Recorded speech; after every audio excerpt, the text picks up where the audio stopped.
Hello, and welcome to week 13. We're in the final stretch now, and this week we're going to talk about something that has genuinely transformed how psychology is done. It's a story that starts in 2011 with a paper that shouldn't have been possible, but was. In September 2011, Daryl Bem, a respected psychologist at Cornell University, published a paper in the Journal of Personality and Social Psychology.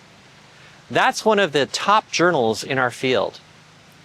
The paper was titled Feeling the Future, and it reported 9 experiments demonstrating something extraordinary, that human beings can predict future events before they happen. Precognition. Not luck, not guessing, statistically significant evidence of precognition. The studies were methodologically sound by the standards of the time. Participants predicted which curtain hid an image before the computer revealed it. Simple, clear design.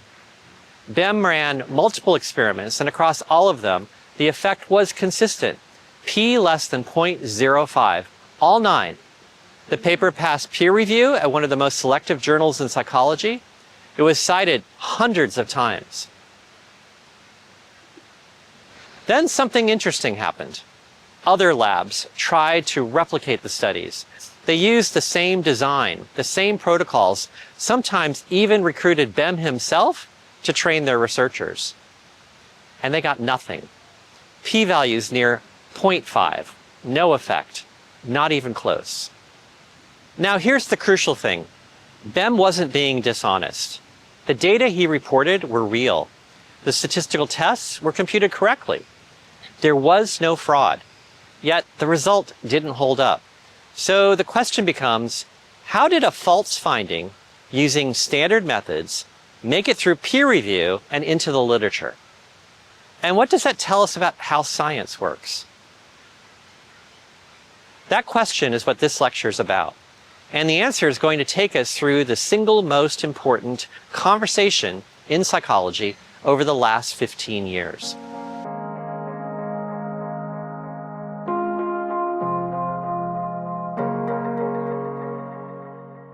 Let's set the scene.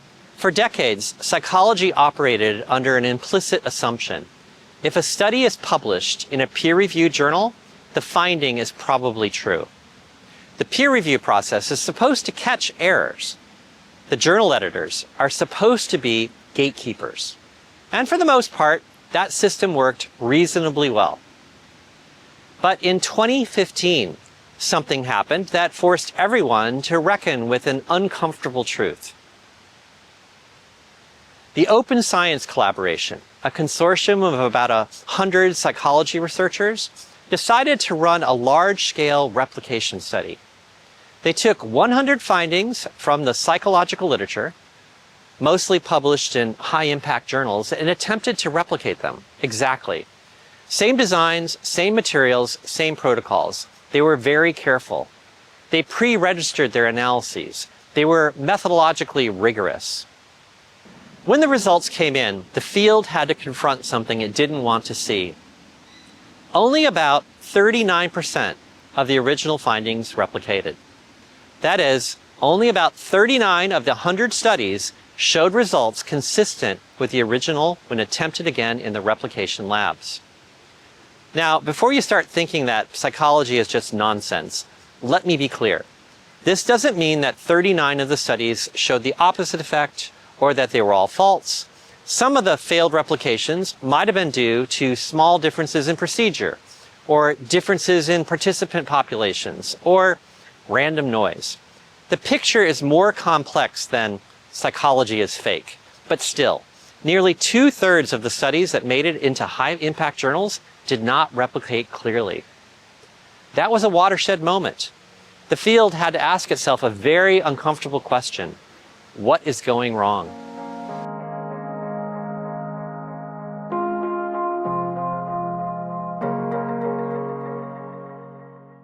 Let's start with something we've talked about throughout this course, statistical power. Remember what power means? It's the probability that a statistical test will detect a true effect if it actually exists. And we've discussed in the field, power has historically been quite low. A lot of psychology studies run with n equals maybe 40, 50, 80 participants. At those sample sizes, power is often only around 50, maybe 60%. Here's what that means in practice. Imagine there's a real true effect. Let's say mindfulness actually does improve intention, and the effect size is medium. If you run a study with n equals 50, you have maybe a 60% chance of detecting it and getting p less than 0.05.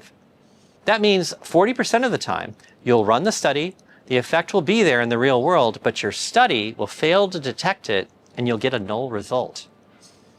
Now imagine 20 labs around the world all want to test this effect. They all have similar power, 60%. One lab will find it and publish.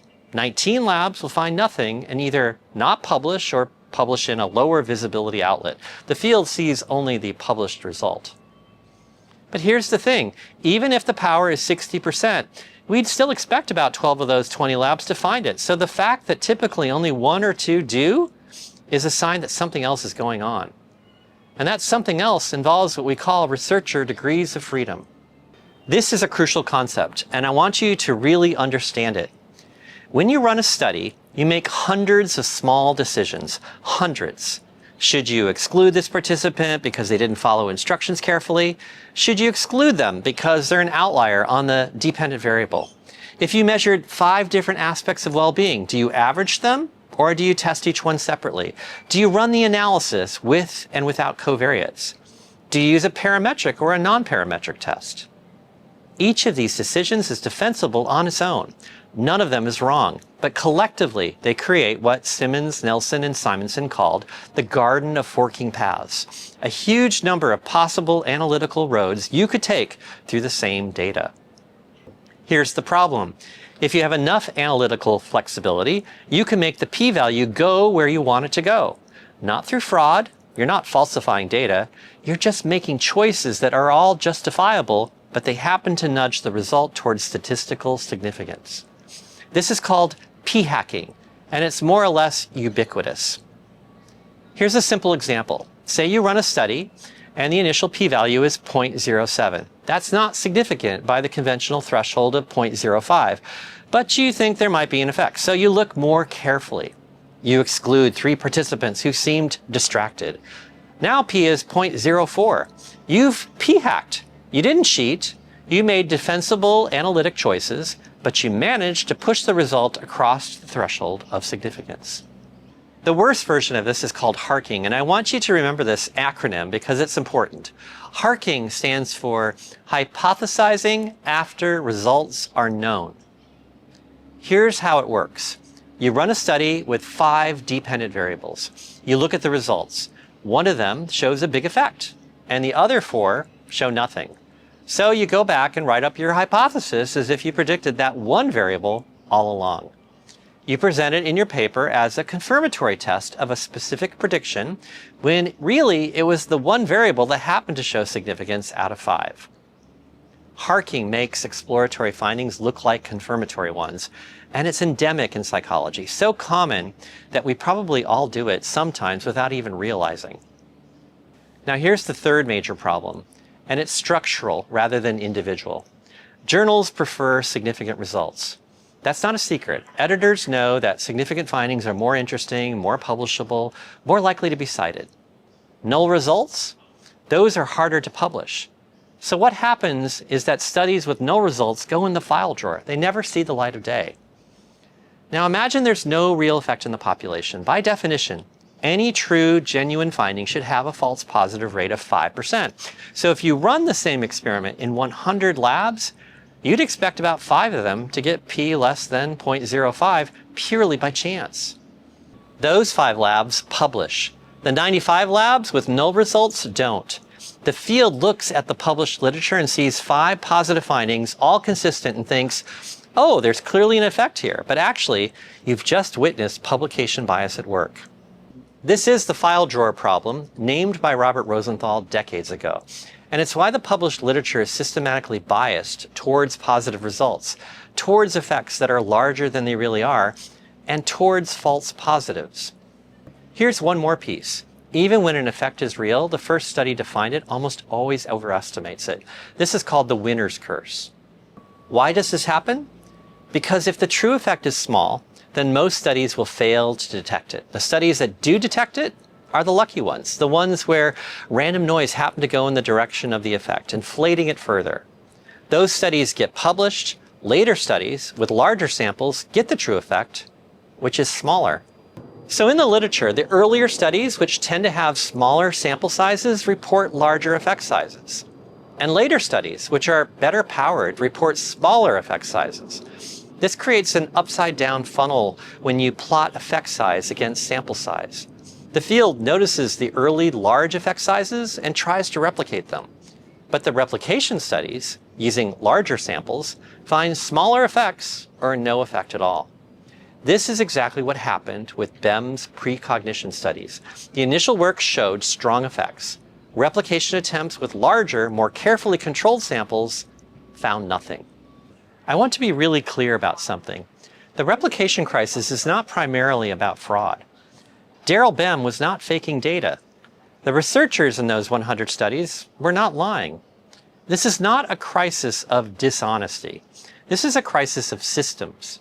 The systems that we used to do and publish science were not adequate to prevent false positives. When you combine low statistical power, researcher degrees of freedom, p-hacking, HARKing, and publication bias, you create a perfect storm. The false positive rate skyrockets. The effect sizes get inflated. Findings that shouldn't replicate do get into the literature. The system worked as a system, just not in the direction we wanted.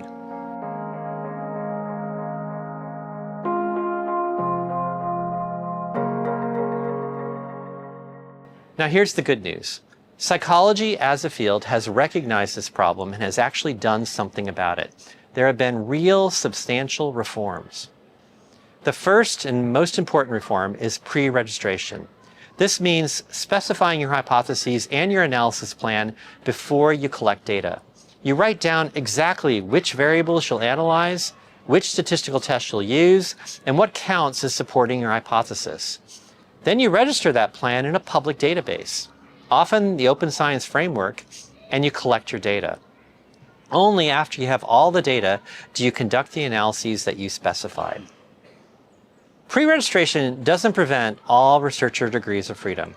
You still make decisions, but it forces you to distinguish between confirmatory tests, which you specified in advance, and exploratory analysis, which you discover after seeing the data.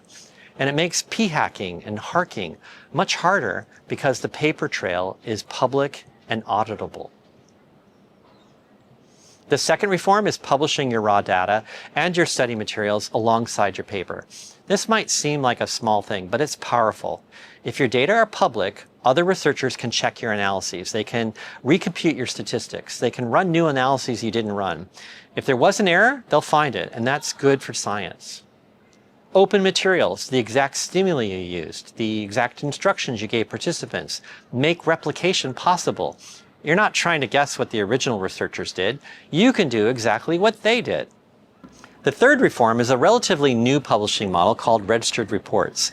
In a registered report, you submit your introduction, your method, and your analysis plan to a journal before you run the study.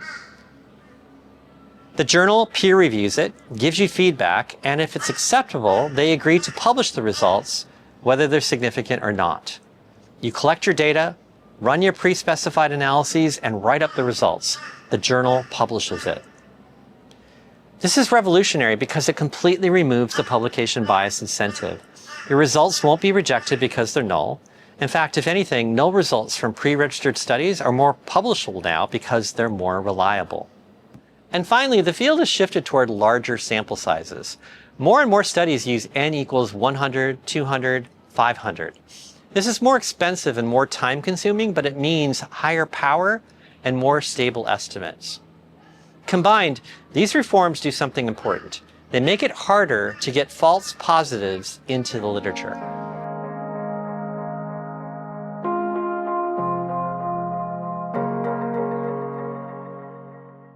Before we move to the quick check, I want to address a misconception that I sometimes hear.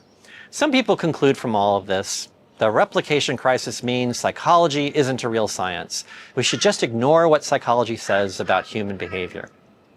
That's too strong. Yes, we've published some false findings. Yes, the old system had serious problems.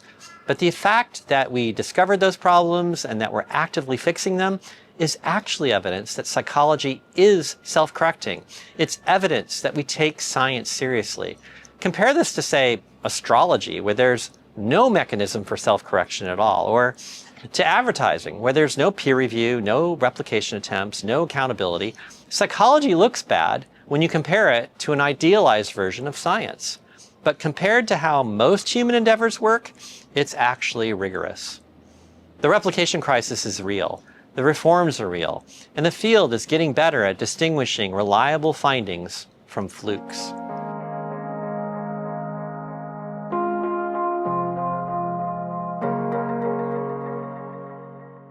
Here's a question for you. A study finds p equals 0.049. That's just barely significant by the conventional threshold. Another lab decides to replicate it with a much larger sample. Instead of n equals 40, they run n equals 500. They use the exact same design and the exact same materials, and they get p equals 0.21. The effect disappears.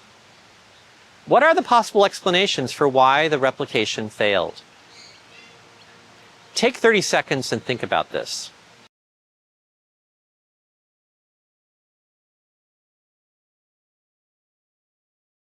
Here are the main possibilities. First, the original effect might have been a false positive, a result that emerged from p-hacking or researcher degrees of freedom. The original p-value of 0.049 is right on the edge, which makes this plausible. Second, the original effect might be real, but small.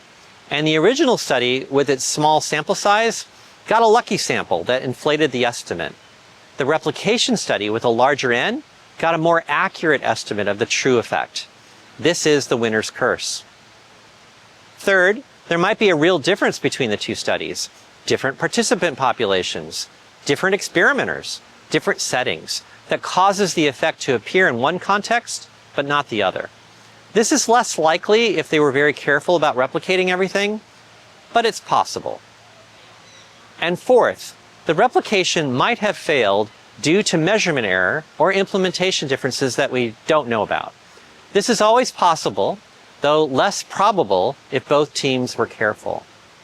The point is, a failed replication doesn't tell you instantly whether the original finding was false or whether something else is going on. But it does tell you that the original finding is less stable, less reliable than you thought when you only had the one p-value. And in science, stability and replicability are what we care about.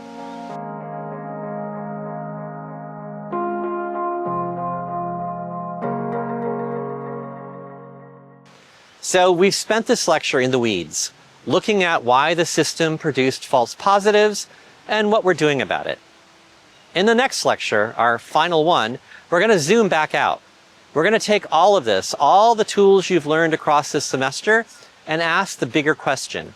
When you read a psychology finding, when you encounter a claim about human behavior supported by data, what should you believe? How should you think about uncertainty? How should you make inferences responsibly? That's the subject of the next lecture. For now, sit with this. The replication crisis happened because the field was doing things the conventional way, the way everyone did them. The reforms happened because people asked hard questions. That's what good science looks like. See you next time. Bye.